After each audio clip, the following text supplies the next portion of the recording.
En esta sesión vamos a analizar los riesgos en la segmentación, es decir, en la ejecución de un cauce segmentado. Los tipos de riesgos en inglés, por cierto, es hazards, son de tres tipos: estructurales, de datos y de control. Los riesgos estructurales aparecen cuando más de una instrucción intenta utilizar la misma unidad funcional. Los riesgos de datos aparecen cuando una instrucción intenta utilizar un dato que una instrucción anterior todavía no ha generado o escrito. Y los riesgos de control tienen que ver con las bifurcaciones y los saltos, es decir, con la alteración en el flujo, en la continuidad, en la ejecución secuencial de las instrucciones. Cercano a los riesgos aparece el concepto de parada de la ejecución, que es la forma más simple y más general de resolver estos riesgos. Parada en inglés es stall y en español se habla también del concepto de burbuja que aparece en el cauce y que se propaga a través de él. Riesgos estructurales surgen cuando varias instrucciones quieren utilizar el mismo recurso, la misma unidad funcional a la vez. Por ejemplo, vamos a analizar el acceso simultáneo a memoria partiendo de una arquitectura como la de multiciclo en la que tenemos una única memoria para instrucciones y datos. Tenemos una instrucción LW que comienza en el cauce etapa de fetch, segunda etapa de decodificación, entra una segunda instrucción en el cauce en la fase de fetch, tercera etapa de ejecución, entra una nueva instrucción, una tercera etapa de fetch, mientras la segunda pasa a decodificación. Y atención, en la cuarta fase de la instrucción LW de acceso a memoria, LW quiere acceder a la memoria y la ocupa para leer un dato, y a la vez tenemos otra instrucción intentando hacer el fetch. Por lo tanto, tenemos aquí una colisión en el uso de un recurso y se produce ese riesgo estructural que obliga a realizar una parada. Como se puede observar, este fetch de la instrucción 4 no se puede realizar en este punto y hay que desplazarlo a un ciclo posterior para que no colisione con el acceso a memoria del LW. Esto al final implica que hay una propagación de una burbuja, es decir, de una parada, porque la instrucción 4, en lugar de terminar entre los instantes de tiempo 14 y 15, termina entre los 16-18, arrastrando a las instrucciones posteriores. Por lo tanto, primera solución, introducir una burbuja. Habría otra solución que sería fraccionar el ciclo de reloj, pero esto incluye una complejidad muy elevada y solo se utiliza, como ya se comentó en el vídeo de presentación del concepto de segmentación, en el banco de registros, donde se escribe en la primera mitad del ciclo y se lee en la segunda mitad del ciclo. Es muy complicado hacer algo parecido con la memoria y, por lo tanto, la única posibilidad es ir a una arquitectura donde se replica ese elemento. En este caso se replicaría la memoria introduciendo una memoria para instrucciones y otra para datos. De esa manera, cuando se llega al mismo punto, se puede observar que ya no aparece ninguna burbuja y que las instrucciones se ejecutan de manera continuada sin parar. Riesgos de datos. Los riesgos de datos aparecen cuando dos o más instrucciones comparten un dato. Una instrucción utiliza un dato en una operación y la instrucción siguiente también lo utiliza. Esto implica que hay una dependencia de datos entre ambas instrucciones o entre las instrucciones que comparten esos datos. Las dependencias pueden ser de lectura después de escritura, read after write, de escritura después de lectura, write after read, de escritura después de escritura, write after write, y de lectura después de lectura, read after read. Vamos a ver varios ejemplos. En estas dos instrucciones tenemos que la instrucción sub quiere leer después de que la instrucción add escriba, read after write. En este caso, la instrucción add escribe después de que la instrucción sub lea. Write after read. En este caso, ambas instrucciones escriben, es un write after write, y finalmente, en este último caso, las dos instrucciones utilizan el mismo operando y por lo tanto se trata de un read after read. Hay que decir que de estos 4 casos, el que realmente genera problemas de riesgos que hay que resolver es el de read after write. Los otros 3 no generan riesgos considerables. Vamos a estudiar, por lo tanto, el riesgo de datos read after write y vamos a ver cómo se resuelve. Como podemos ver en este caso, la instrucción add escribe en el resultado en el registro S0, registro que va a querer utilizar a continuación la instrucción sub como operando. Add escribirá ese resultado en el registro S0 en la fase de write back y lo hará en la primera mitad del ciclo. Sub leerá del banco de registros en la fase de decodificación en la segunda mitad del ciclo. Solución más simple, pero también más ineficiente para resolver este riesgo es introducir una parada, es decir, una burbuja.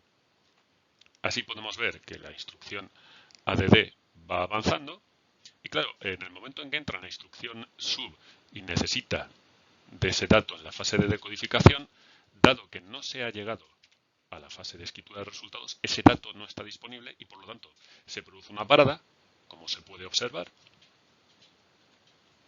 hasta que la instrucción add realiza la escritura en la primera mitad del ciclo y la instrucción sub, por lo tanto, ya puede realizar la lectura en la segunda mitad del ciclo. Hay que observar que se producen 2 ciclos de parada, 2 burbujas, que arrastran no solo a la instrucción sub, que es quien lo provoca, sino las instrucciones posteriores, dado que el cauce queda parado. Bien, sin embargo, si nos fijamos en cómo se realiza la ejecución, es cierto que la instrucción add escribe en la etapa de escritura de resultados, en la etapa W. Sin embargo, el valor que realmente se quiere utilizar ya está disponible en el circuito una vez que se ha hecho la etapa de ejecución en la unidad aritmético-lógica y por lo tanto al final de la etapa de ALU, de la etapa de ejecución, ese valor ya existe. Se podría intentar adelantar y no esperar a la etapa de escritura de resultados para poder utilizar este dato en una instrucción subsiguiente. Y esto es lo que nos lleva a la técnica de adelantamiento, en inglés forwarding. Entonces, básicamente, lo que sabemos es que la escritura de resultados se produce en la fase de escritura de resultados, lógicamente, pero el dato ya se calcula y está disponible en este punto. ¿De acuerdo? Bien, por lo tanto, podríamos intentar unir la ALU, la salida de la ALU, con la entrada de operandos de la ALU que corresponda para pasar esta información, como se va a ver en este gráfico que hay a continuación. Entonces se puede ver cómo llega la etapa de ejecución y en la etapa de ejecución, claro, al comienzo de la etapa de ejecución todavía no se conoce el valor del registro y por lo tanto en la instrucción sub no se puede hacer la etapa de decodificación. Sin embargo, sí se puede poner una marca indicando que ese valor se le va a pasar posteriormente. La ejecución sigue y entonces desde la salida de la ALU se envía la información a la entrada de la ALU para que la instrucción sub lo pueda utilizar. De esta manera se elimina el ciclo de parada y la ejecución es nuevamente eficiente. La burbuja desaparece. El problema viene con las instrucciones de carga, dado que el dato no se conoce hasta la salida de la etapa de memoria. Y en este caso es difícil eliminar todas las burbujas. La forma de ejecución sería de esta manera y no podemos hacer la decodificación de la instrucción sub cuando se hace la ejecución en la etapa en la instrucción LW porque el dato se conoce a la salida de memoria. Por lo tanto, hay que alinear la decodificación en la instrucción sub con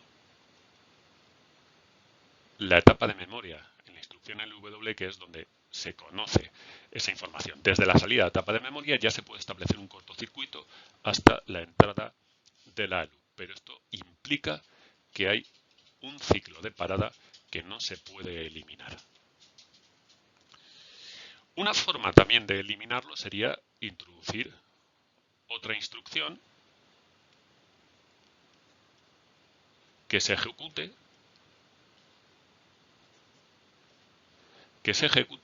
entre el LW y el sub. Y de esa manera, ese ciclo que es necesario esperar lo podemos ocupar, esa burbuja la podemos ocupar con otra instrucción que haga un trabajo efectivo y permita que el programa avance de manera eficiente sin que se produzcan paradas en la ejecución del programa. En cualquier caso, esta técnica necesita de un hardware específico que tiene que ser capaz de detectar ese riesgo, de indicar en la etapa de codificación, en la segunda instrucción, que el dato se le pasará más adelante y de establecer el cortocircuito o el adelantamiento entre las unidades implicadas para que todo se pueda llevar adelante con éxito. Finalmente llegamos a los riesgos de control que tienen que ver con los saltos incondicionales y las bifurcaciones, porque se altera la secuencia de ejecución de instrucciones. En el caso de los saltos incondicionales, siempre se sabe cuál es el destino del salto. El problema es que en los saltos condicionales, en las bifurcaciones, la decisión sobre cuál será la siguiente instrucción a ejecutar depende de algo que se va a calcular en tiempo de ejecución y por lo tanto no se conoce a priori. El valor del salto se conoce en la etapa de ejecución, es decir, al final de la etapa de ejecución, la decisión sobre si se toma o no se toma el salto ya se conoce, y se aplica en la etapa de memoria, es decir, en la etapa de memoria se altera el control del programa. Por lo tanto, hasta la etapa siguiente no se puede hacer el fetch de la instrucción que se ejecutará a continuación.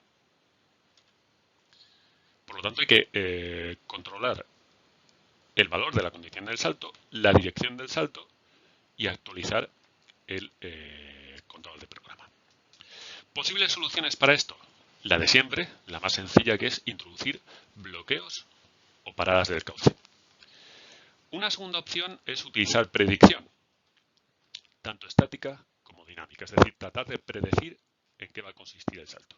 Esto no supone utilizar la ouija, una bola de cristal o leer los pozos del té, sino que consiste en utilizar estadísticas de manera estática sobre ejecuciones anteriores o bien de manera dinámica sobre la ejecución en curso para tratar de predecir qué es lo más probable que ocurra, que el salto se tome o no se tome.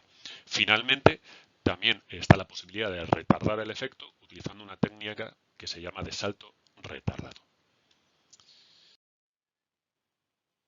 Bien, si aplicamos los bloqueos, pues lógicamente, si la decisión sobre el salto se conoce en la etapa de memoria, es decir, al final de la etapa de la ALU, aquí se conoce la decisión. En esta etapa se actualiza el contador de programa y hasta la etapa siguiente no se puede realizar ya el fetch. Por lo tanto, vemos que hay 3 ciclos de parada para poder realizar todo de manera estable. Entonces, la decisión sobre el salto se toma durante la etapa de acceso a memoria. El contador de programa, aunque se conoce, se actualiza en la etapa de escritura de resultados, no está disponible para hacer un fetch hasta esta etapa, hasta esta otra etapa de aquí. Esto supone 3 ciclos de parada, algo que es altamente ineficiente. Esto muchas veces también se conoce como vacío del cauce, dado que, como se puede observar, el cauce queda completamente vacío hasta que se conoce el valor del contador de programa, que permite decidir cuál será la siguiente instrucción a ejecutar. Una opción es añadir una pequeña ALU, sumadores, etcétera, en la etapa de decodificación para obtener la información del salto en el segundo ciclo. Si se obtiene la información del salto en el segundo ciclo, se puede lograr reducir a un ciclo la burbuja que corre la bifurcación, que provoca el riesgo de control. Posibilidades de predicción. Como hemos comentado, esto se hace a través de estadísticas previamente sacadas y se trata de predecir si el salto va a ser tomado, es decir, efectivo o no efectivo. En este caso tenemos una predicción de salto no efectivo. Si la predicción se cumple, no hay ningún problema, todo funciona perfectamente y todo es estupendo. ¿Qué ocurre si se predice que el salto no se va a tomar, no va a ser efectivo y realmente lo es? Es decir, la predicción es errónea. Si se predice que el salto no es efectivo, la siguiente instrucción a ejecutar debería ser el AND, justo después de la bifurcación, que es el que, como se puede ver, está entrando en el cauce. A continuación del AND entra el OR y posteriormente el ADD. Sin embargo, cuando se llega a la etapa de escritura en el banco de registros de la bifurcación, vemos que lo que toca ejecutar es el LW, que es el destino del salto cuando es efectivo. Esto implica que tenemos tres instrucciones que entran en el cauce, cuyos efectos hay que vaciar y equivalen a tres burbujas, una parada, de tres ciclos. Pero además con el agravante de que hay que eliminar el efecto que hayan podido causar esas instrucciones hasta este instante. Por lo tanto, hay que anularlas, dado que entraron en el cauce individualmente. No solo es una burbuja de tres ciclos, sino que hay que hacer un trabajo adicional para eliminar esa información del cauce. Además, se podría hacer predicción dinámica. Y la predicción dinámica implicaría utilizar un hardware muy específico para mantener información estadística de la ejecución en curso. Esto es una técnica adicional también bastante costosa, porque implica hardware adicional bastante más sofisticado. ¿Qué ocurre si desplazamos la decisión sobre el salto a la etapa de decodificación? Es una cosa análoga, solo que en este caso, predicción de salto no efectivo nuevamente, entra en ejecución el AND y en su momento se produce el fetch de la instrucción LW. Tenemos una única instrucción en el cauce que invalidar hasta este instante, por lo tanto es un único ciclo de parada con una única instrucción invalidable. Una burbuja de un ciclo, un coste menor. Finalmente, como la predicción dinámica es bastante costosa, se puede utilizar la opción del salto retardado, que consiste en que, como hemos visto, entre que se ejecuta la bifurcación y se ejecuta la instrucción de destino del salto, hay de 1 a 3 burbujas, de 1 a 3 ciclos de parada. Se podrían buscar instrucciones útiles que se fueran a ejecutar siempre, independientemente de cuál sea la decisión que se tome sobre esa bifurcación, para colocarlas en esos huecos y que se ejecuten siempre de esta manera. No tendremos una parada efectiva del cauce, sino que emplearemos esos huecos en ejecutar cosas que harán avanzar el programa y tendrán una utilidad. ¿Cuál es el problema que surge en este caso? Pues que encontrar esas instrucciones es complicado. Es difícil encontrarlas, tiene que ser una tipología específica que permitan rellenar ese hueco o esos huecos sin introducir alteraciones en la efectividad del programa. Es decir, si tenemos un programa que suma 2 más 2, sea lo que sea con lo que rellenemos el hueco, el resultado final del programa tiene que seguir siendo 4, para que nos entendamos. Normalmente esto suele ser algo oculto para el programador, porque el traductor de ensamblador se encarga de buscar estas instrucciones y rellenar los huecos. Sin embargo, insisto, esto es una cuestión bastante complicada. Aquí tenemos un ejemplo en el que tenemos una instrucción sub de la rama anterior a que se produzca el salto, como se puede ver, Y entonces lo que ocurre es que ejecutamos el add, después introducimos la bifurcación y después introducimos el sub, porque tal cual está hecho, dado que no hay ninguna dependencia de datos, podemos sin ningún problema ejecutarla después y no va a alterar el resultado final del programa. Con lo cual, el hueco, dado que en este caso la decisión se toma en la etapa de decodificación, se ocupa siempre con una instrucción que se va a ejecutar siempre de manera efectiva, nunca va a haber que eliminar del cauce y por lo tanto no se produce ninguna parada y aprovechamos todos los recursos del cauce segmentado y del camino de datos al máximo de la manera más eficiente posible.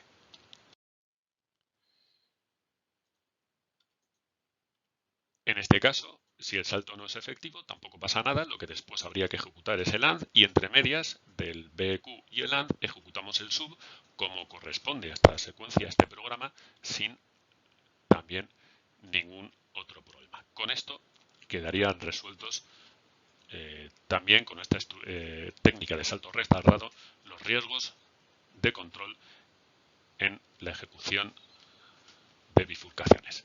Y con esto terminamos este bloque de riesgos en la segmentación.